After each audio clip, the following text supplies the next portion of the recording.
I came back to see him a few weeks later, and by that time we were bombing in Afghanistan. I said, "Are we still going to war with Iraq?" And he said, "Oh, it's worse than that."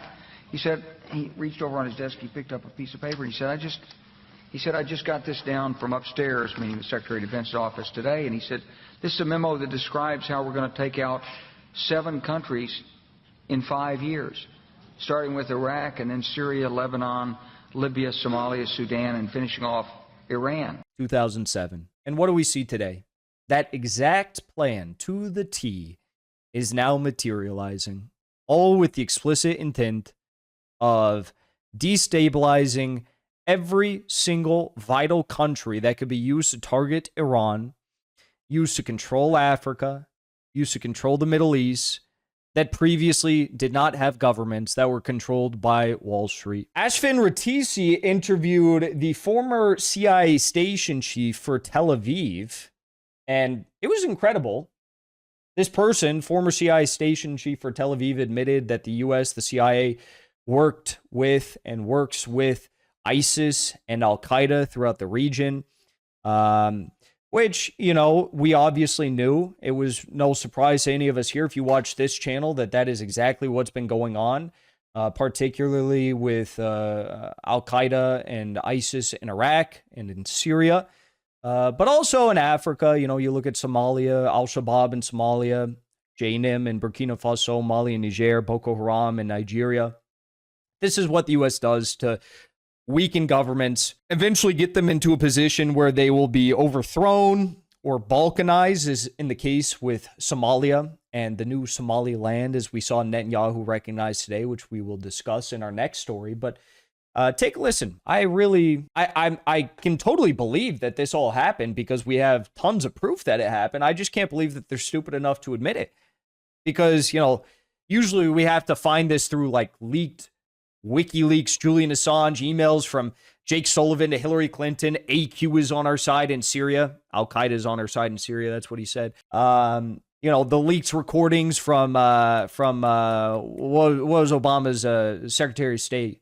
What was his name? I think he ran for president. He was like the big environmentalist guy. I'm not talking about Al Gore. The other guy, tall guy. He was like anti-Vietnam protester in his youth, but then there was leaked recordings of him from the Aspen Institute forum where he was saying, like, yeah, you know, we propped up Al-Qaeda and ISIS in Syria to weaken Assad. Forgetting his name. But take a listen to this. Incredible. Now we have to go to ISIS and Al-Qaeda to go back against Iran. What I loved about working with the Israelis is they're very American. We could get into shouting matches during meetings sometimes. Not like we're super mad, but we're trying to really say, well, my idea is best. Well, my idea is best kind of thing. And then we'd be like, hey, you want to go have lunch? And we're all fine. You know, it was just a really, it's a really nice place to work. They're good allies of ours. We need to protect them. I do know for a fact that that we argue sometimes with them, but I also know for a fact that we're committed to helping protect them, keep their state. You mean CIA and Al-Qaeda worked closely together in Iraq? And Syria. And in Syria to overthrow Assad, of course. It's to overthrow Assad and stuff like that. There were times. That's my favorite part of the interview. She's like, yeah, you know, CIA and Al-Qaeda worked closely in Iraq, and Ashvin Ratisi goes, and in Syria to overthrow Assad. And she's like, oh yeah, and Assad, yeah, with Syria too. Yeah, you know, but also, you know, the lunch in Tel Aviv is so good when the Mossad guys take you to their favorite place. Am I right? Just like, they don't care. They don't care if you know. They don't care if you're outraged by it. Right? These are criminals who are propping up terrorist organizations all across the world to depose democratically elected governments. And they don't care if you know their plans. They don't care if you know that your taxpayer dollars are going to fund JNIM, fund Al-Qaeda, fund Boko Haram, fund ISIS. They don't care at all. They feel as though they will never be held accountable. The truth is, unless something radically changes in our country, they won't. Times when our covert action would allow us, findings would allow us to go and actually have meetings and talk to the quote unquote enemies to try to bring things down as CIA officers. Everyone, most of the world, has a problem with Al Qaeda and ISIS Daesh. Right. Right. You have less of a problem Everybody because does. the CIA worked with ISIS Daesh and Al Qaeda. If we worked with them, we would know what they were doing better. That's for sure. And Oh, yeah. Well, you know, if we gave ISIS and Al Qaeda weapons and bombs and missiles, well, at least we'd know what they're firing. If we worked with Al Qaeda and Daesh and ISIS, you know, at least we'd know, you know, where they are and what they're doing and what they're eating for breakfast, what books they like to read. Yeah, no, if you worked with Al Qaeda, ISIS, and Daesh, which you did, you admitted to in this interview, you did it to overthrow Assad. You did it to try and destabilize all of Iraq. And you did it for many more reasons elsewhere across the region. You definitely didn't do it to try and hurt Israel, though, because the one time that Israel was accidentally hit with some sort of an ISIS munition, that was the only time ISIS ever apologized to any country. understand it. If the plan is for us to work with them, to work on a security agreement, which we have done with enemies before, and we've played that part as well as side by side with the diplomats, honestly, and Side by side with the Al Qaeda diplomats, yeah.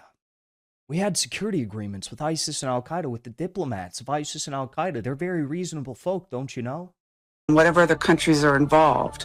And so I wouldn't be surprised if that was happening, and I would call it possibly hopeful. In fact, that's why the newspapers once in the United States celebrated Qasem Soleimani as a fighter with the American troops against ISIS and Al-Qaeda. He was, and now it's switched. Now we have to go to ISIS and Al-Qaeda to go back against Iran. They don't care. They just admit it out in the open. They say, yeah, you know, well, we used to be kind of sympathetic to that Qasem Soleimani guy, but then because he was fighting, ISIS and Al-Qaeda all throughout the region, and then, then he went to Iraq for a peace mission, and he was driving in a car outside Baghdad airport, and we blew him up. Trump blew his entire car up, and now we need to go back to working with ISIS and Al-Qaeda to oppose Iran. They don't even care. It's amazing.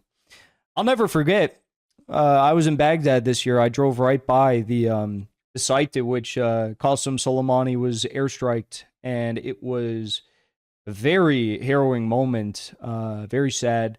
They've turned his car that he was bombed in into this beautiful sculpture. It's a landmark now that marks the location that they were killed in. And on the other side of the road is like a highway barrier from Baghdad airport. And there's all these like fragmentation, explosions and stuff still on the, they don't forget these things still today. The reason why I showed you that, though, is not to just, moan on about how insane our CIA is, because you know that. You know who they're working with. You know what they're doing. The reason why I showed you that is because it actually correlates to exactly what's going on now in Somalia, okay? And what's going on in Somalia is this right here. Netanyahu has now recognized a portion of Somalia as its own independent nation called Somaliland. Mr. President. Mr. Prime Minister. It's good to talk to you, and before anything else, I want you to know that I'm signing now, as we speak, Israel's official recognition of Somaliland and its right of self-determination. Our friendship is seminal and historic. Seminal and historic. Day. And of course, I'll communicate to President Trump your willingness and desire to join the Abraham Accords. So thank you, Mr. President. Please convey my best regards and the best regards of the people of Israel to the independent people of Somaliland. Thank you, sir. What the hell is Somaliland? You might be wondering. Well, it's actually pretty damn important, okay? So this right here is a map of, let me use my cursor, make sure you can see this here. This right here is a map of the Horn of Africa. You've got the Gulf of Aden right here. You've got the Red Sea up here. And, well, you can see that Somalia stretches all along the Horn. And Somaliland is the northern part of the country, right? So you have northern, you have central, you have southern. Now, Al-Shabaab has been operating. Al-Shabaab is an Al-Qaeda affiliate, by the way. So U.S.-controlled proxy group. Al-Shabaab has been operating in central and southern Somalia for years and years. Trump, since he got into office, has been bombing the hell out of Al-Shabaab in this region. But of course, they're not actually bombing Al-Shabaab all the time. It's kind of like when they say that they're bombing the Houthis in Yemen, but they actually just killed a bunch of innocent like villagers who were doing a prayer circle or something. So that's what they're claiming. You know, we're hitting Al-Shabaab left and right, but they wouldn't actually take out their own assets, right?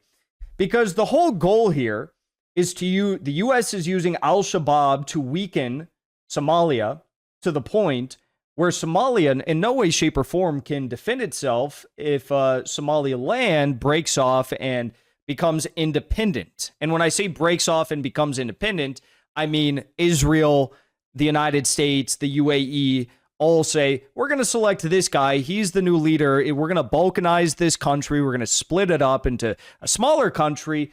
And we're going to control the part that really only matters to us, which is Somaliland.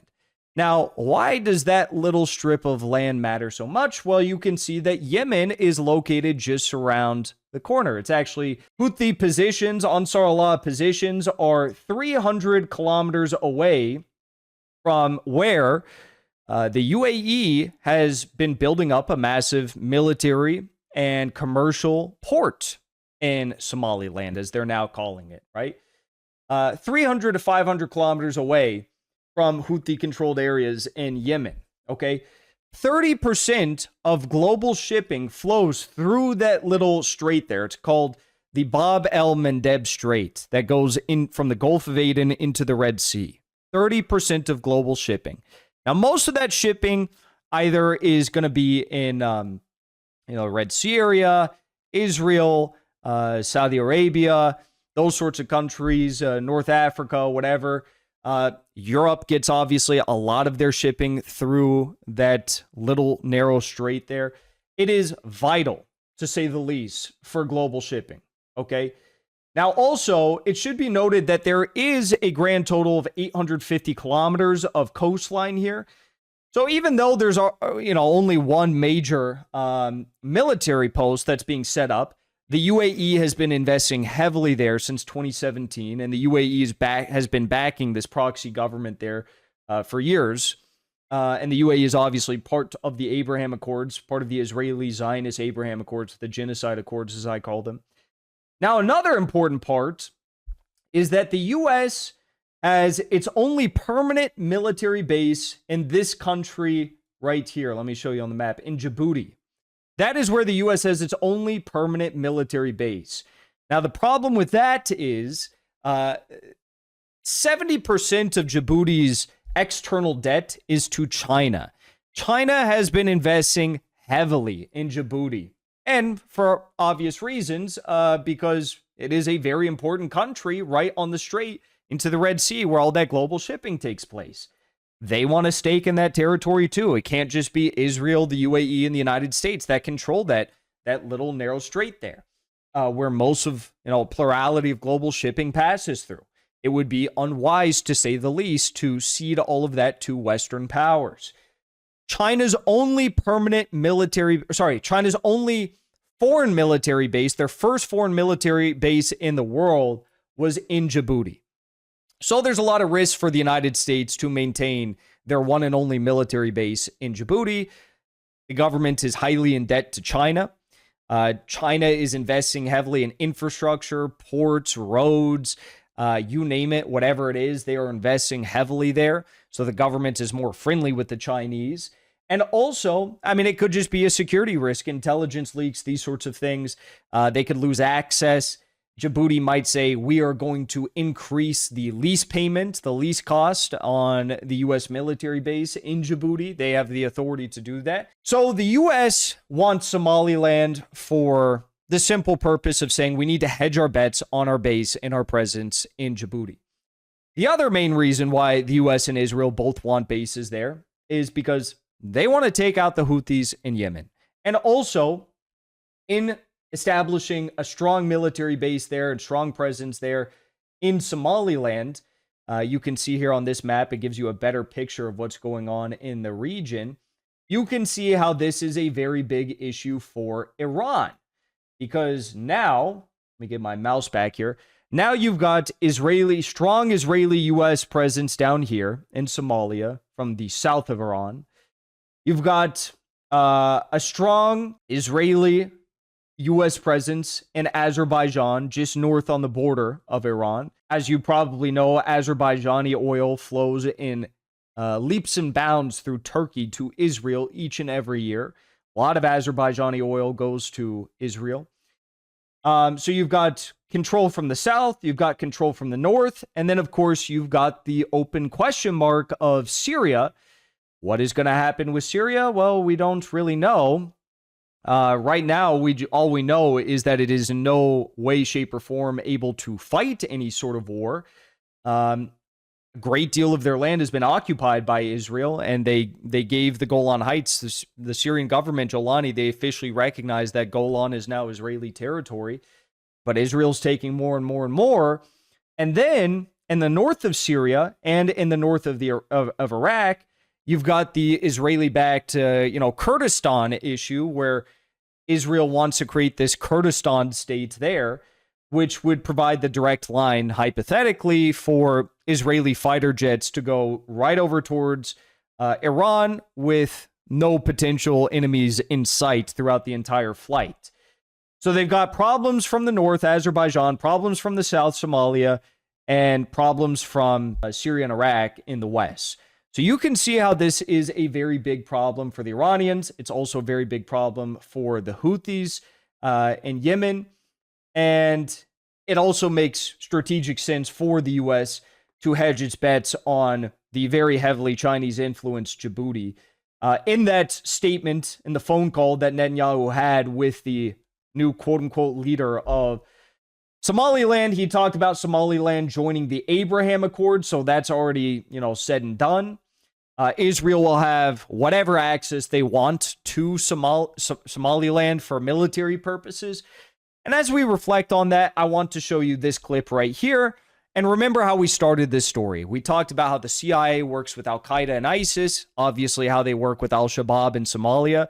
They drag Somalia down to the point where they're so consumed with Al-Shabaab that they cannot protect their country from being balkanized by the Zionist entity, by the UAE, and by the United States in the north in Somaliland.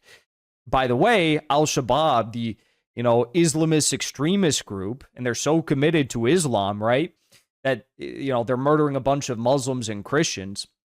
Al-Shabaab in Somalia, they have not issued any statement about Israel recognizing Somaliland, and U.S. probably is going to be set to recognize Somaliland next. It's actually in the Project 2025 Blue Book for the blueprint for the Trump campaign.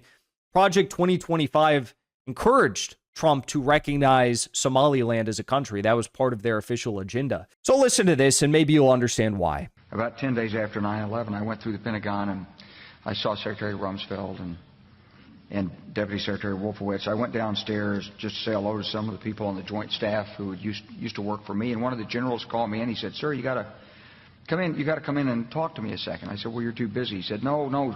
He says, "We've made the decision. We're going to war with Iraq." This was on or about the 20th of September. I said, "We're going to war with Iraq. Why?" He said, "I don't know." He said, "I guess they don't know what else to do." So I said, "Well, did they find some information connecting Saddam to Al-Qaeda?" He said, No. He says, "There's nothing new that way. They just made the decision to go to war with Iraq." He said, "I guess it's like we don't know what to do about terrorists, but we've got a good military and we can take down governments. And he said, I guess if the only tool you have is a hammer, every problem has to look like a nail. So I came back to see him a few weeks later, and by that time we were bombing in Afghanistan. I said, are we still going to war with Iraq? And he said, oh, it's worse than that. He said, he reached over on his desk, he picked up a piece of paper, and he said, I just got this down from upstairs, meaning the Secretary of Defense's office today, and he said, this is a memo that describes how we're going to take out 7 countries in 5 years, starting with Iraq and then Syria, Lebanon, Libya, Somalia, Sudan, and finishing off Iran. Listen to those countries one more time. Iraq and then Syria, Lebanon, Libya, Somalia. Iraq. Well, Iraq is an interesting country. It has definitely been devastated. Millions were killed via sanctions and warfare. They have begun to assert more sovereignty thanks to the PMF. But Lebanon's cooked. I mean, you see what's going on. I think mark my words, I think after December 31st, we're going to see a new war on Lebanon by Israel. It won't be long after December 31st. Syria's gone. Syria's totally gone. Sudan and finishing off on Libya, Somalia, Sudan and finishing. Libya's gone. Somalia. 2/3 of Somalia is being overrun by Al-Shabaab, Al-Qaeda militants backed by the CIA. 1/3, the important 1/3 of Somalia, just got recognized as a sovereign state by Israel and basically by the UAE. Finishing off Iran. He also said Sudan. Guess who's going to probably be the second country to recognize Somaliland? I can't say for certain, but people are saying it might be South Sudan, this new country, the newest country in the world, South Sudan. So South Sudan, we all saw what happened there. Last country is Iran. Former General, U.S. Army, Wesley Clark, 2007. And what do we see today? That exact plan to the T is now materializing, all with the explicit intent of destabilizing every single vital country that could be used to target Iran, used to control Africa, used to control the Middle East, that previously did not have governments, that were controlled by Wall Street, controlled by this Anglo-American Zionist, Epstein elite. And now they've gotten each and every one, basically. So Al-Shabaab has not, as I said, they have not come out and condemned this Israeli recognition of Somaliland. Some countries did. Egypt, Somalia, Turkey, and Djibouti rejected Israel's recognition of Somaliland. Egypt's foreign ministers, well, I'm not going to go through each and every one of these. These countries, most notably Turkey, by the way, Turkey and Israel are butting heads in a pretty big way right now, and Turkey's moving a lot closer to Iran. We're going to talk about that in one of our next live stream. I'll cover that. I love this tweet. It's from some random Somali guy. I don't even know who. He's got like no followers, but it popped up on my feed, and I just love this tweet. Shabab, put down your weapons and join. Wallahi, billahi, talahi, Shabab are retards. Stop fighting. Stop infighting. We have bigger fish to fry. All of Somalia must unite to wipe out Somaliland. This is bigger than Somalia. This is for the Ummah. This is for Palestine. And by wipe out Somaliland, he means, destroy this Israeli UAE US project to establish all these bases in Somaliland and balkanize Somalia so they can control in its entirety the strait that runs into the Red Sea from the Gulf of Aden, and to wipe out the Houthis and to wipe out Iran. That's what's going on here. That's the big plan. It's a big old secret and a big old club that you're not a part of. Neither am I. Before you leave, I want to say thank you for the support, because after 2 years of being banned, we are finally back home on YouTube. So be sure to subscribe to our channel and also join as a member on our channel using the link at the top of the description. I rely on the generous support of viewers like yourself to get the truth out to as many people as possible. You can also support the show on Locals or Give Sin Go. The mainstream media and the powers that be are never going to stop attacking us for bringing the truth to as many people as we do. Thank you so much for your support.